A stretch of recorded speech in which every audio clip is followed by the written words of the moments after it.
आपके पास पहुंचे, आज भी आश्वासन दिया गया, क्या बातें हुई सर?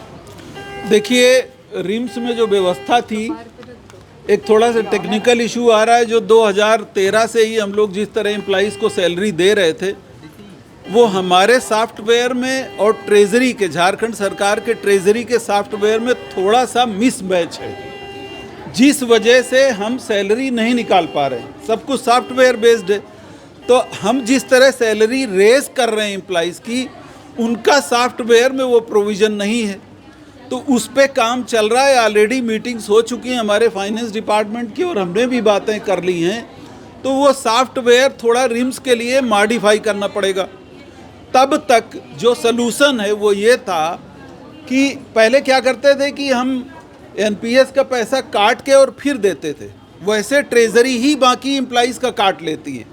तो वो पैसा जो काट के हम फिर वापस करते थे, वो सलूशन ये निकला है कि उसको माइनस करके आप सबकी सैलरी निकाल लो। अब इन लोगों को ये कन्फ्यूज़न हो गया कि हमारी तनख्वाह कम हो रही है।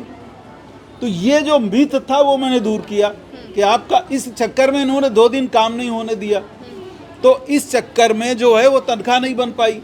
अब पीजीज की इनकी प्रॉब्लम नहीं थी तो उनकी तनख्वाह बन गई, हमने एक्स्ट्रा टाइम ऑफिस खुलवाया।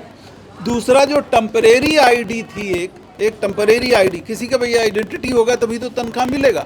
तो टेम्परेरी आईडी हमारी जो है वो रिम्स अपनी जारी कर लिया है, ट्रेजरी ने जारी नहीं किया है, इसलिए दोनों में मिसमैच हो जाता है। तो अभी हम कोशिश ये करेंगे कि परमानेंट आईडी जो है वो ट्रेजरी ही दे दे, ताकि ये समस्या हमेशा के लिए खत्म हो। मतलब है कि ट्रेजरी घोटाला और कोटा में दिक्कत की वजह से, हाँ, मतलब वो है, बेसिस तो वही है भाई।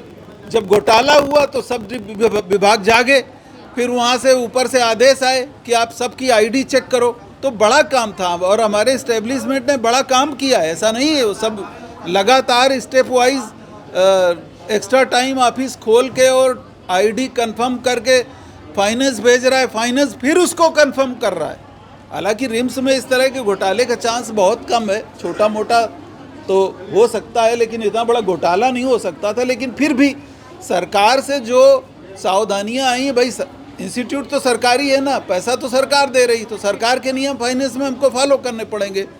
तो बेसिक जो प्रॉब्लम है वो हमारी टेम्परेरी आईडी की एनपीएस कटने की जो लेके जो 2013 से व्यवस्था चल रही थी, उसको अब झारखंड का ट्रेजरी रिकॉग्नाइज नहीं कर रहा है। तो उसका जो सलूशन निकाला है उसमें इन लोगों में कन्फ्यूज़न हो गया कि ऐसा ना हो कि हमारी हर महीने 10% कम मिले।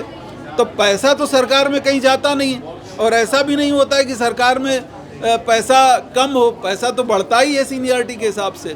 तो वही मैंने इनको इंश्योर किया, तो समझ में आ गया। ऐसे में इनकी राशि का भुगतान कब तक हो जाएगा? राशि का भुगतान देखिए एक साथ नहीं हो पाएगा, वो मैंने इनको भी बता दिया।